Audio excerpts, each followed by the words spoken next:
Hello everybody, this is my first ever video making on the Gorgle channel, and since this is my first video, clarifying that this is not a scary channel. This is just a channel where I either read something or talk about something, and for today's topic I will be talking about a Reddit scary story. Shout out to the author of this story. I think it's Yella Valley. Thank you for writing the story.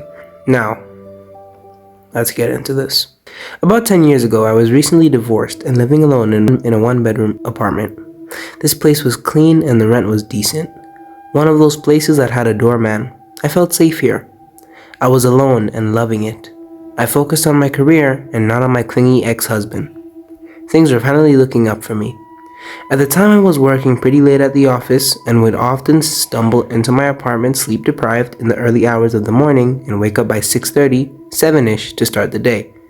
I started noticing that in the morning, my door would be unlocked sometimes. I usually dismissed this as my sleep dead brain thinking that the bed looked more appealing than locking the door. Another thing that I noticed since moving in was that I seemed to misplace more things than I used to. Little things like hairbrush or nail polish, that sort of thing. It wasn't really that big of a deal, just enough to be a slight annoyance in my day. The longer I lived there, the more frequent I seemed to forget to lock the door. At first it was every once in a while, then it seemed like an almost daily occurrence.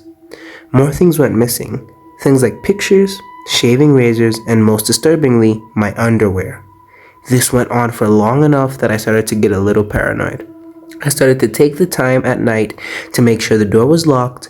I got into a habit of every night after I locked the door to turn the handle 3 times and say to myself, it's locked, it's locked, it's locked. Time after time, I would wake up and the door would be unlocked.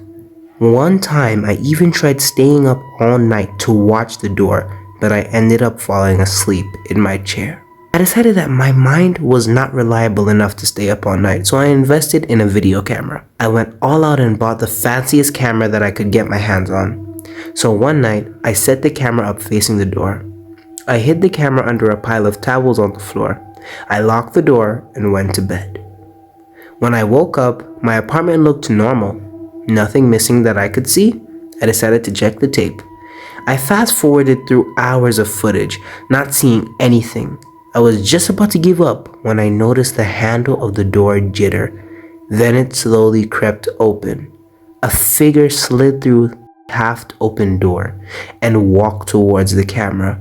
It paused, looked around as if it was listening for something, then walked forward into direct view of the camera.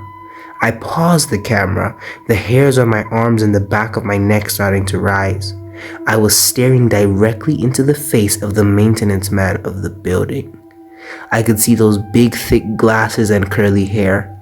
I had no doubt who it was. I played the tape a little more. He looked comfortable as he walked around the apartment. Then he turned and walked towards my bedroom and out of view of the camera.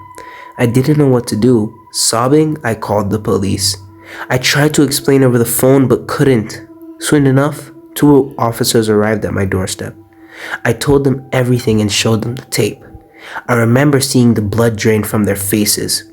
They promised me that I was safe and that they were going to get this guy. I needed to lay down, but didn't want to be alone. One of the officers offered to stand outside my apartment door as I took a nap.